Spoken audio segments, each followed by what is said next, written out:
की बदलापूर येथील घटना काही दिवसापूर्वी झाली। एका 3.5 वर्षाच्या मुलीवर अत्याचार झाला, 4 वर्षाच्या मुलीवर अत्याचार झाला आणि हा अत्याचार झाल्यानंतर ही घटना कशा पद्धतीनं दाबता येईल, ही कशा पद्धतीनं दाबून ही लोकांसमोर आली नाही पाहिजे, या पद्धतीचा प्रयत्न शासनातर्फे झाला। कारण की ज्या शाळेमध्ये हा अत्याचार झाला ती शाळा भारतीय जनता पार्टीच्या एका नेत्याची होती आणि त्या भारतीय जनता पार्टीच्या नेत्याच्या शाळेमध्ये हा अत्याचार झाल्यामुळे ही घटना दाबण्यासाठी संपूर्ण प्रयत्न या शासनाने केला। पण 4 दिवसानंतर ही जेव्हा घटना उघडकीस आली आणि त्या पीडित मुलीचे आई वडील त्यांच्या परिवारातील सर्व लोक जेव्हा पोलीस स्टेशनमध्ये गुन्हा नोंद करण्यासाठी गेले तर त्या ठिकाणी त्या मुलीच्या आई आणि वडिलांना 13 तास त्या ठिकाणी थांबून ठेवण्यात आलं, त्यांचा गुन्हा नोंद करण्यात आला नाही। पण जेव्हा बाकी लोक मोठ्या प्रमाणात तिथे पोहोचले तेव्हा शेवटी नाईलाजाने या सरकारला गुन्हा दाखल करावा लागला। आणि म्हणून जो महाराष्ट्रामध्ये जो आक्रोश झाला होता की जो कोणी याच्यामध्ये आरोपी आहे त्याला फाशी द्या, त्याला फाशी द्या, त्याला फाशी द्या, अशा पद्धतीचा आक्रोश संपूर्ण महाराष्ट्रामध्ये झाला होता। पण आपल्याला माहितीसाठी सांगतो की आजचा जो कायदा आहे, सध्याचा जो कायदा आहे, त्या कायद्यामध्ये अशी घटना झाल्यानंतर जो आरोपी आहे त्याला फाशी देण्याचं प्रावधान नाही आहे। फाशी देण्याचा त्याच्यामध्ये कशा पद्धतीने त्याला आजच्या कायद्यानुसार देऊ शकत नाही। आणि म्हणून मी जेव्हा महाराष्ट्राचा गृहमंत्री होतो 3 वर्षापूर्वी, आम्ही हा एक शक्ती कायदा की ज्या कायद्याच्या माध्यमातून जेव्हा आमच्या एखाद्या लहान मुलींवर किंवा महिलांवर अत्याचार होतात त्यावेळेस त्या आरोपीला 21 दिवसाच्या आतमध्ये फाशी दिली पाहिजे। परत सांगतो मी, अशा पद्धतीनं जो आरोपी आहे त्यांनी अशा पद्धतीनं महिलांवर किंवा लहान मुलीवर अत्याचार केल्यानंतर त्याला 21 दिवसाच्या आतमध्ये फाशी दिली पाहिजे असा कायदा आम्ही पारित केला।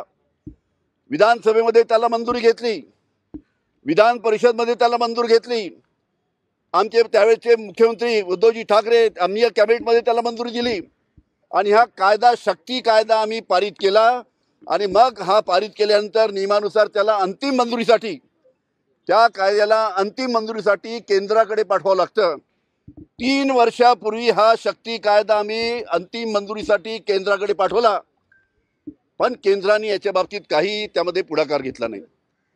या राज्याचे गृहमंत्री देवेंद्र फडणवीस यांना मी माजी गृहमंत्री म्हणून अनेकदा पत्र लिहिले, विधानसभेमध्ये हे प्रश्न उपस्थित केले की हा शक्ती कायदा त्या निमित्तानं केंद्रामध्ये प्रलंबित आहे, 3 वर्षापासून हा प्रलंबित आहे, त्याला आपण आपल्या विचाराचं दिल्लीमध्ये सरकार आहे, आपण प्रयत्न करून त्याला मान्यता द्या जेणेकरून शक्ती कायदा महाराष्ट्रामध्ये आपल्याला लवकरात लवकर लागू करता येईल।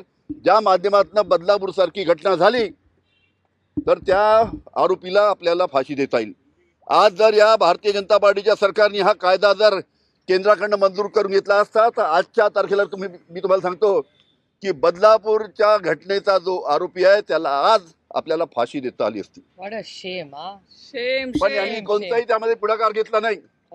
देवेंद्र फडणवीसला आम्ही सांगू थकलो, विधानसभेमध्ये प्रश्न उपस्थित केला, कारण की देवेंद्र फडणवीसला वेळ कुठे आहे? अरे देवेंद्र फडणवीसला तर फक्त शिवसेना पार्टी तोड, राष्ट्रवादी पार्टी तोड, फक्त तोडाफोडीच्या राजकारणामध्ये त्याला इंटरेस्ट आहे। ईडी सीबीआयच्या माध्यमातून विरोधी पक्ष आहे त्यांच्या नेत्यांना ईडी सीबीआय त्यांच्यावर खोटे आरोप करून त्यांना एजन्सीच्या माध्यमातून त्रास दे, याच्याशिवाय देवेंद्र फडणवीसला कोणताही उद्योग नाही। त्याच्यामुळे त्यांनी दुर्लक्ष याच्याकडे केलं आणि त्याच्यामुळे आमच्या महिला पदाधिकाऱ्यांना या ठिकाणी आंदोलन करावं लागतं आहे। त्याच्यामुळे माझी विनंती माझी गृहमंत्री म्हणून या सरकारला राहील, आमच्या सर्व महिला भगिनीच्या माध्यमातून, की या सरकारने शक्ती कायदा लवकरात लवकर केंद्र शासनाकडनं मंजूर करून घेऊन महाराष्ट्रात तो लागू करावा अशा पद्धतीने त्यांना विनंती करतो। आणि हा जर त्यांनी पुढच्या 15-20 दिवसामध्ये जर यांनी पुढाकार घेतला नाही या सरकारने तर आम्ही सर्व आमच्या राष्ट्रवादी काँग्रेसचे आमच्या भगिनी आणि आमचे राष्ट्रवादी काँग्रेसचे सर्व कार्यकर्ते राजभवनावर त्या निमित्तानं अशाच पद्धतीचं आंदोलन त्या निमित्तानं करू, हे सुद्धा या ठिकाणी मी आपल्याला सांगतो।